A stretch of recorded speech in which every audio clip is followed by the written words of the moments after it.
தகப்பன் தலையில என சொல்லப்படுகிறது. அப்பேற்பட்ட ரொம்ப ஆசூனை வெட்டி தலைக்கு போட்டா அவங்க அப்ப தவம் பண்ணிக்கிறான். என்ன தவம் பண்றான்? என் பிள்ளைய வெட்டி தலை யாருக்கு தள்ளுகிறானோ அவன் சிறவாகப்பட்டது 16,000 சொற்களாக வெடித்து விழிப்போம். கைக்கு தலைக்கு போட ஆசாவான். கோட்ராஜா 16,000 சொற்களாக நடிக்கப்படும். அறிந்த கோட்ராஜா என்ன செய்யறார்? வெற்றிய தலை கையில் விட்டாரு. கட்சி வலதுகள் வாங்கினாரு. திரும்ப பின்னே ஓடு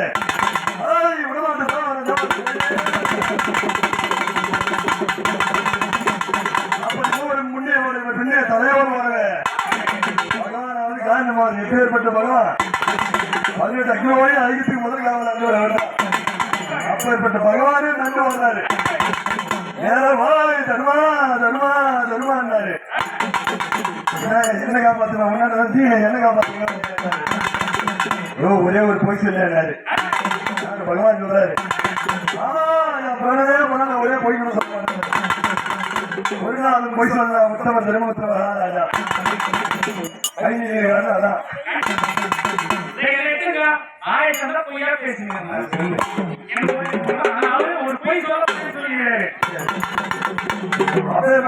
மகாராஜா ஆமா என்ன நடந்தா சரி பொய் என்பது என் வாயிலே இருந்து வராதுங்க. பொய் மாதிரி பொய் என்ன என்றாரு. வந்துங்கிறாரு வந்தா எங்க வெட்டி போவாங்க. நீ என்ன சொல்ற என்ன சொல்றாரு. அந்த உடனே பெண் கேட்பான். ஐயா முதல்ல பெண் கொடுன்னு கேட்பான். சாந்த முகம் கருணை பெண்கள் யார் பெரும்புத்திர மகாராஜா சண்டை வரும்போது சமாதானம் ஆயிடும். அப்பேற்பட்ட சாந்த முகம் கருணை பெண்கள் பெரும்புத்திர மகாராஜா வேதா பார்த்த உடனே முதல்ல வந்த உடனே பெண் கொடுன்னு கேட்பான். போட்டாச்சா ஐயா பெண் தானே அதுக்கு சற்று அமைதியாருன்னு சொல்லு. நீதிகதி நான் பேசுகிறேன் யார் பகவான் கண்ணன் அப்ப சொல்லிய வண்ணமே தர்மபுத்திர மகாராஜா ஐயா என்ன எந்த ஊர் எந்த நாடு என்றாரு. அப்படி 4 தடவை கட்டி காத்த சொத்தை வந்து அழித்து விட்டார்கள். பெண் போய் சொல்லி வந்தாங்க. ஐயா என்ன உடுவாறு உடுன்றாரு. ஐயா சற்று அமைதியாக இருந்தாரு. பெண் தானே தலையா சற்று தருமர் சொல்லிய வண்ணமே இந்த தருமரும் சாந்த முகம் கருணைக்கு எங்களை பார்த்து நமது கோத்ராஜா கோமையே தீர்ந்து போச்சு.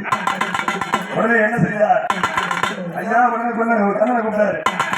ஆமா என்ன நடந்துச்சு என்ன பண்ணி போன நடந்திருந்தவர் கதை பெண் தானே ஆண்டவர் குலத்திலே பிறந்த பெண்மணி ஒருவர் இருக்கின்றார். ஆண்டவர் குலத்தில் அந்த பெண்மணி கொடுத்தாரா நம்ம வீட்டுக்கு மாப்பிள்ளை கோத்ராஜா. நம்ம வீட்டுக்கு ஒரு மாப்பிள்ளை ஏனாதான் 18 18 அக்னவாணி. இந்த 18 அக்னவாணி வென்றாலும் நமது வெற்றி. அந்த வெற்றிக்கு எத்தனை விதமான சக்தி சூழ்ச்சிகள் நம்மிடத்தில் இருந்தாலும் இந்த கோத்ராஜா என்னதான் நமக்கு வெற்றி. அப்படி இந்த பகவான் சொல்லினார். ஆமா என்ன பொய் சொல்லாத பொய் சொல்ல வச்சியா தருமர் ஐயராரு. ஏன் பொய் சொன்ன எங்கயா சொன்ன இல்லையாண்டாரு. நம்ம வீட்டுல பொண்ணே இல்ல. அதனால 5 பேருமே அண்ணன் தம்பி ஆச்சு. 5 பேர் தான் அண்ணன் தம்பி. பொய் இல்ல பொய் இல்ல உண்மைதான் இருக்கின்றார். அப்படி தருமர் ஐயராரு என்ன செய்யறார். நீங்க பஞ்சபாண்டவர் ஐவரும் நேரம் வாங்க போறாங்க. எங்க போறாங்க கூப்பிடுங்க. நேரம் பார்க்க கோவிந்தா Thank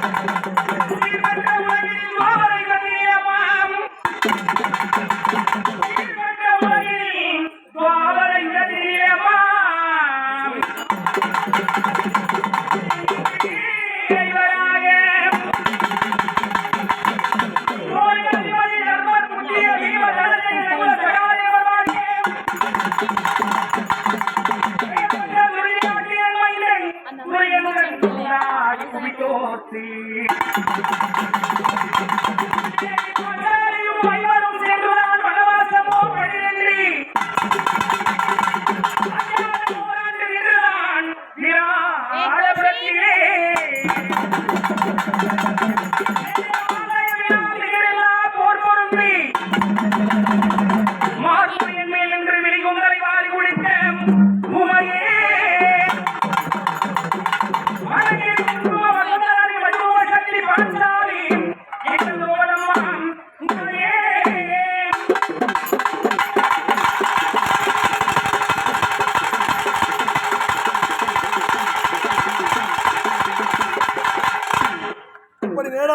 கடலுக்கு சென்றார்.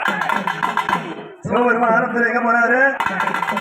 அறிவோம் நம சிவாயம் என்று பஞ்சாட்சர மந்திரத்தை வலம்புரி சங்கானது உச்சரிக்கின்றது. அந்த சங்குக்கு காட்சி எடுத்து விட்டு வரேன் என்று சிவபெருமான் போனார் அல்லவா? முதல்ல நேரா அந்த பார்க்கடலுக்கு போனாங்க. பஞ்ச வாண்டவரும் கண்ணபிரானும் பார்க்கடலை நோக்கி சென்று, அம்மா கங்காதேவி, அந்த ஒரு பெண்ணை ஒப்படைத்தேன் அல்லவா, அந்த பெண்ணை வெளியே கொண்டாமாண்டார். நம்மளுக்கு கண்ணபிரான் நேரம் அந்த பொண்ணை வர நிறுத்தினாங்க. சங்கிலே பிறந்தவள் சங்குவதி, அந்த பெண்மணி வர நேரம் நிறுத்தினாங்க. தருமா இதான் உன் தங்கச்சி கூட்டுக்கு போறாங்க. தருமன் ஒத்துவாரா? 108 வருஷம் வாய்ந்தவர் அவரு. யாரு தருமரு? எவ்வளவு அனுபவம் இருக்கு அவருக்கு. யாருக்கிட்ட ஏமாத்துற நீ? தருமன் சொல்றாரு, மாமா இது வரைக்கும் நான் பார்க்கவே இல்லையே மாமா, என் தங்கச்சின்னு சொல்றேன், எப்படி மாமான்னு கேக்குற. உடனே பகவான் சொல்றாரு, ஐயா ஒரு நாள் நாட்டுக்கோ வேட்டையாளர் தந்தையாகிய பங்கு மகாராஜனும் தாயாராக மாத்ராதேவி அம்மையாரும் நாட்டுக்கு வேட்டையாட செல்லும் தருணத்தில் அமுதந்தி மகாமணிவர் என்று சொல்லக்கூடிய மகாமணிவரும் துறவியாக மனைவியாரும் பகலிலே சிற்றின்பத்தை அனுபவிக்க வேண்டாம் என்பதற்காக பகலிலே காட்டில் போய் சிற்றின்பத்தை அனுபவிக்கிறாங்க. அடுத்தவர் பார்த்தால் பாவம், தவறா சொல்லக்கூடாது. ஒருவரோடு ஒருவர் இருக்கும் தருணத்தில் அடுத்தவர் பார்த்தால் அதுவே பெரிய பாவமா. அதனால் அடுத்தவர் பார்த்தால் பாவம் என்று சொல்லுவதற்காக அமுதந்தி மகாமணிவர் ஆண்மானாகவும் அவர் மனைவியார் பெண்மானாகவும் இருவரும் பகலிலே சிற்றின்பத்தை அனுபவித்திருக்கும் தருணத்தில் பாண்டு மகாராஜனும் மாத்ராதேவி அம்மையாரும் நாட்டுக்கு வேட்டையாட போனாங்க. அப்படி வேட்டையாட இருக்கும் தருணத்தில் அன்னைக்கு நாள்ல எதுவுமே ஆபல்ல. அழகான இந்த புள்ளி மான் தெரிகிறது. அமுதந்தி மகாமணிவராக இருக்கக்கூடிய மகாமணிவர் ஒரு மான் வடிவத்தில் அழகா இருக்கிறார். அது இந்த மாத்ராதேவி அம்மையார் கண்ணிலே தென்பட்டது.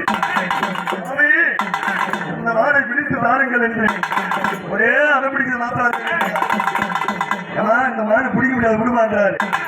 அந்த மானை பிடிச்சி கொண்டாதான் உங்கள்கிட்ட பேசுவேன்.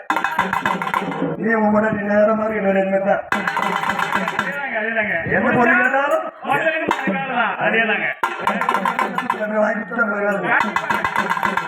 அப்படி நேரம் மனைவி அடம் பிடித்து கேட்பதால் வேற வயசு இல்லை.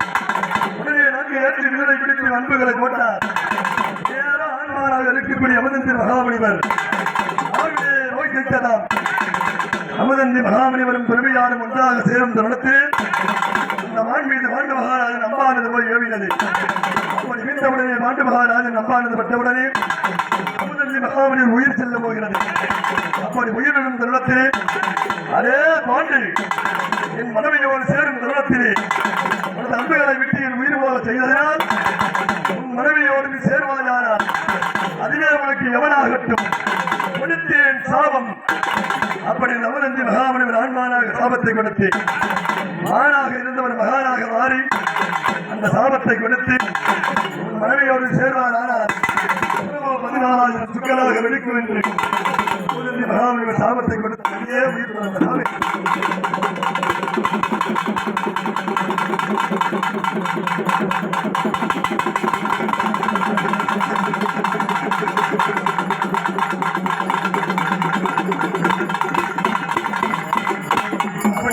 மகாமணிவர் உயிரை விட்டார்.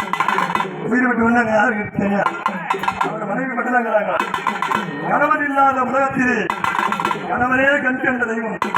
இந்த கணவன் இல்லாத காரணத்தினால் இந்த கோத்திலே வாழ மாட்டேன் என்று கணவரோடைய உடன் கட்டி ஏறினார். யார்? அமுதந்தி மகாமணிவர் மனைவியாரும். அப்படி இருவருமே இருந்தனர். அப்படி இறந்தவுடனே அவர்களை எதற்காலம் செய்ய வேண்டிய செய்துவிட்டு ஆண்டு மகாராஜன் மாத்ராதேவி அம்மையாரும் மீண்டும் அரண்மனைக்கு போனாங்க. அப்படி அரண்மனைக்கு சென்று அந்த மாத்ராதேவி அம்மையார் நிறுத்திவிட்டு வாயிற்படியிலே உள்ளே செல்லும் தருணத்தில் ஆண்டு மகாராஜனுக்கும் காதல் வயோதிக்கப்பட்டார். அப்படி மனைவியோடு சேர வேண்டும் என்ற எண்ணம் வந்தது. அன்று கொடுத்த சாபம் அமுதந்தி மகாமணிவர் கொடுத்தார். அந்த சாபமானது சிந்தனையில் இல்லாத ஆண்டு மகாராஜனும் மாத்ராதேவி அம்மையார்